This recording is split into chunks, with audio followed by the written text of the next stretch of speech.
Hello, my name is Hunter, coach of the Texan Trappers. This video will be my team builder, my behind the teams for IACL Season 2, Week 4 against the North Carolina Nidokings, coached by Rockin' Pancake, aka Matt, aka whatever. Rock, Pancake, Cake, Pan. So, before I start the team builder, I want to start with my trades. I made trades with Flame, my week 1 opponent. I traded Mamoswine for Heracross, Electros for Rotom Heat, and Ambipom for Tauros. I'll explain the trades quickly. Heracross and Mamo, well actually, Rotom Heat and Electros. I wanted Rotom,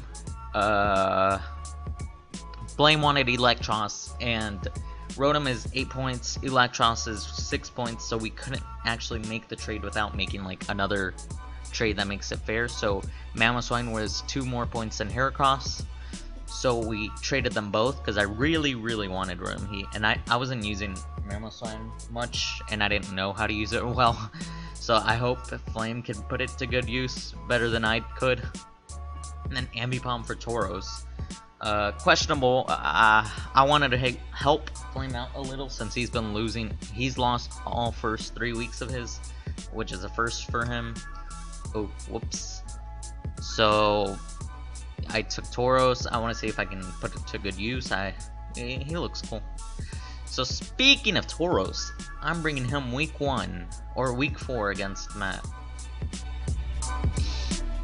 So I was looking at Tauros, and I was looking at his team, which, by the way, is right here. Volcanion, Dragonite, Mega Diancie, Cobalion, Zapdos, Drapion, Rhydon, Claydol, Flareon, and Tangrowth. So I was looking at this, and after Rocks, Tauros can 2-hit KO his entire team. Which is kind of ridiculous, because defensive Zapdos after Rocks cannot take 2 rock climbs.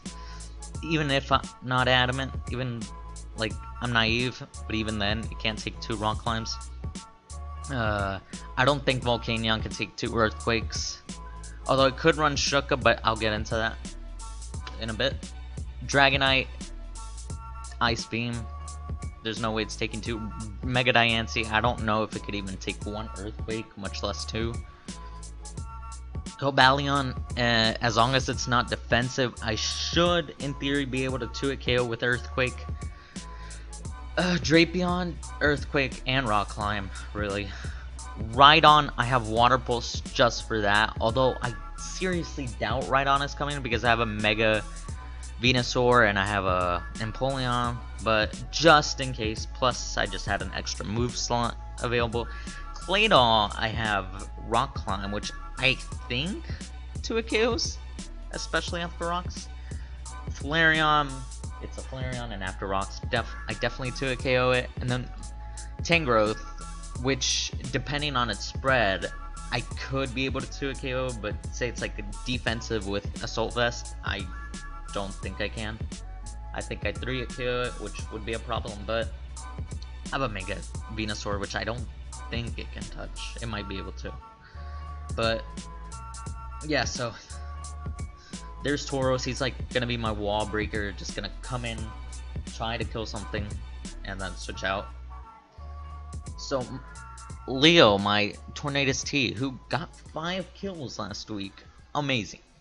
He's number 2 in the MVP, or with most kills of the season right now, right 2 differential behind Mega Heracross. No, not Mega Heracross, Mega Pinsir. So Tornadus T. This is more than likely gonna be my lead. Life Orb, Regenerator, U-Turn, Hurricane, Grass Knot, HP Steel. HP Steel is for Mega Diancie because it's such a threat. Grass Knot is for Rhydon and Claydol, because it 2-hit KOs Claydol, assuming it's not specially defensive or anything. Hurricane is for everything else, and U-Turn is to get out of there. Now my plan is to U-Turn turn 1 no matter what. I mean, unless it's a Claydol or something. But say Mega Diancie's on the field, like, he sends Mega Diancie out first. I send out Tornadus first.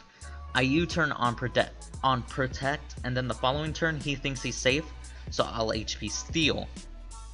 Now say I U-turn and he doesn't protect, then I go straight into Empoleon, and you'll see in a bit.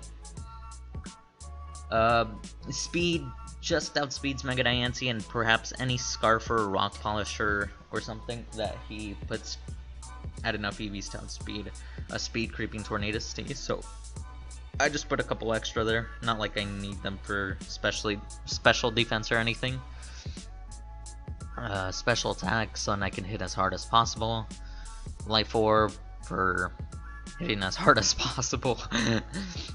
Oh, and the EVs on Tauros, speed EVs, they're regular because I speed tie with a Mega Diancie, assuming it doesn't have like some kind of hidden power for something else. So there's that. Empoleon. Okay, this set.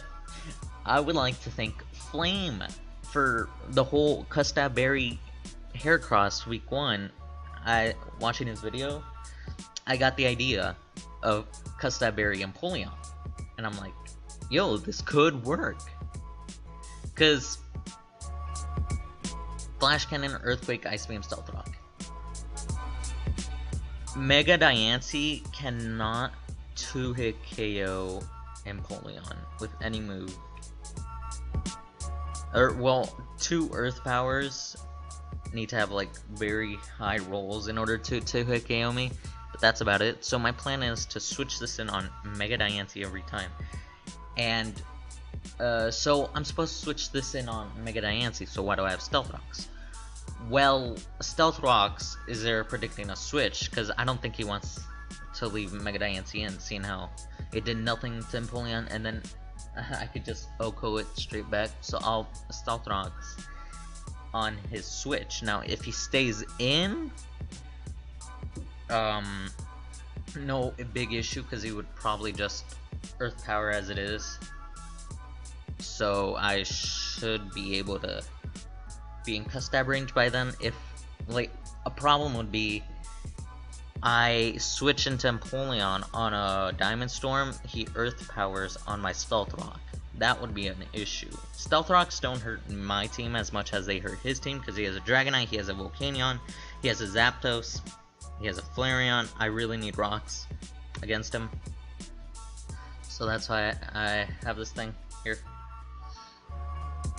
Flash Cannon for Mega Diancie with the Custab Berry thing, obvious. Earthquake is there to break any Shuca Berry Volcanions or Cobalions or something, or Drapion even Rhydon, because I don't think he'd have Rhydon in on me as it is. Ice Beam is there for Dragonite and Tangrowth and Zapdos. And then special defense EVs, everything in special defense and HP, so I can take hits from Mega Diancie. So there's that. I don't think there's anything else I need to explain about this guy. Torrent, because, well, I guess I should put Defiant on it since I don't have water moves. So here we got Mega Venusaur, Sludge Bomb, Giga Drain, Earthquake, Synthesis. Sludge Bomb and Giga Drain is simple stab, they pretty much hurt everything. And then Earthquake is there for the Cobalion and the Volcanion, because I can't touch Cobalion otherwise, and then Volcanion is, well, it's the best way I deal damage to it. And then Synthesis for health. This EV spread is so... Why did I don't remember exactly.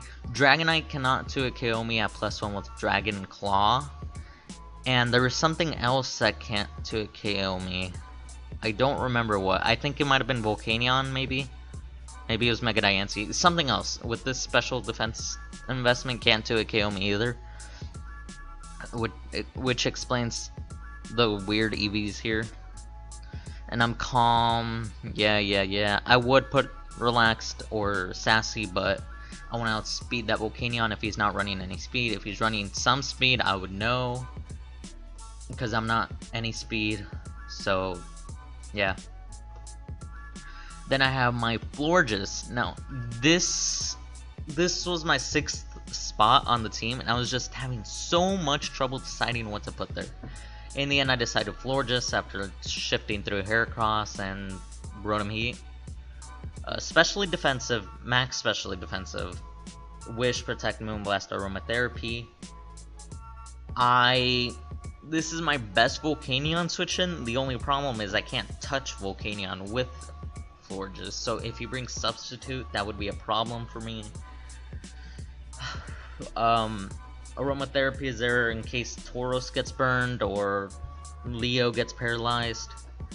Moonblast to hit that Dragonite, really. And then Wish, Protect, Healing, and Wishing into Empoleon or Mega Venusaur.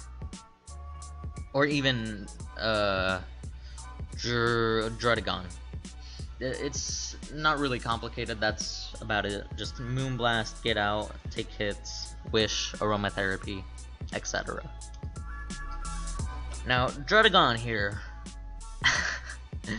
It's quite a unique set, to say the least. Hobonberry, Mold Breaker, Stealth Rock, Dragon Claw, Sucker Punch, Toxic, 8 HP EVs, Defense EVs, 60 in attack, Impish. So I'll explain this really quickly. Hobonberry is so...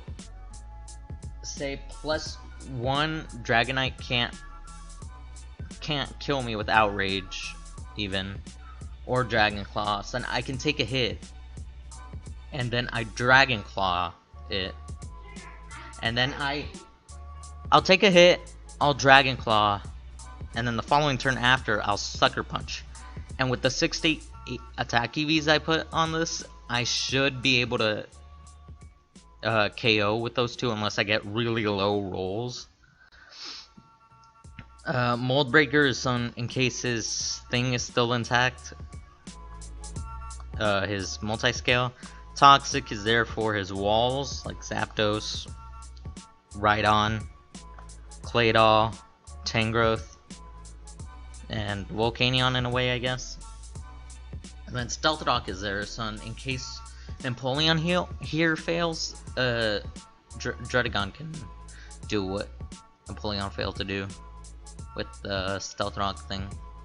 And since it's Mold Breaker, it goes through the Magic Bounce from Mega Diancie. Now, originally I had the Fairy Resistant Berry, Roselli Berry, and then with Iron Head so then I can KO Mega Diancie. But then I was thinking, well, I have enough for Mega Diancie as it is, and if my Tornadus T plan works, then I just have like a wasted item here, a wasted set, and I also have this Empoleon here as it is. Now the only problem with this Dragon Claw Sucker set is that if he brings E-Speed Dragonite, and he actually decides to E-Speed me instead of Earthquake me or whatever, that would suck. Now if he decides to Earthquake me to begin with and not Dragon Claw or Outrage, well, that wouldn't make much sense, but that would also suck. So my train of thought here is, if he brings Earthquake, Dragon Claw, E-Speed, he can't touch Empoleon. Or no, he can't touch, or he can't Oko Florges. If he brings Iron Head, Dragon Claw, Earthquake, I can Oko right here with this set. If he brings E-Speed, Iron Head, Dragon Claw, he can't touch Empoleon here, and then I can Oko with Ice Beam. I don't see. I still can get swept by Dragonite, which is a problem, and honestly, lots of things can sweep me if I'm not careful. And I had a mock battle with a friend, and the mock battle didn't. Well, I lost 1-0 because I misclicked. But I noticed some plays I made that could have been better, so I'm gonna try to fix those in the real battle. So yeah, this is a lot of bulk Umbreon. It's 4 bulk Mons, and then these 2 to break his walls. Originally I had Sheer Force, Life Orb, Druddigon, because that also did huge damage on him, but then Dragonite is still a big issue there, so there's that. And that's about it. What do I think he's gonna bring? I definitely think he's bringing Mega Diancie and Dragonite. I think he's bringing Drapion. I think he's bringing Claydol. I think he's bringing Volcanion, and I think he's bringing Cobalion. So those are the 6 Mons I think he's gonna bring. Hopefully I'm right with that, even though it really doesn't matter because I'm still kind of under-prepped for them as it is. I'm under-prepped for everything, yet over-prepped for everything, if that makes any sense. So hopefully I beat him. He's 0-3, so there's that. And I've 6-0'd him before, and he's been 6-0'd at week 1. It's just, I never doubt my opponents, and I think I'm gonna lose that as it is. I don't have much confidence because that Dragonite and Mega Diancie thing is really scary. So that's it. Thanks for watching if you made it through the whole video, and I'll see you in the battle.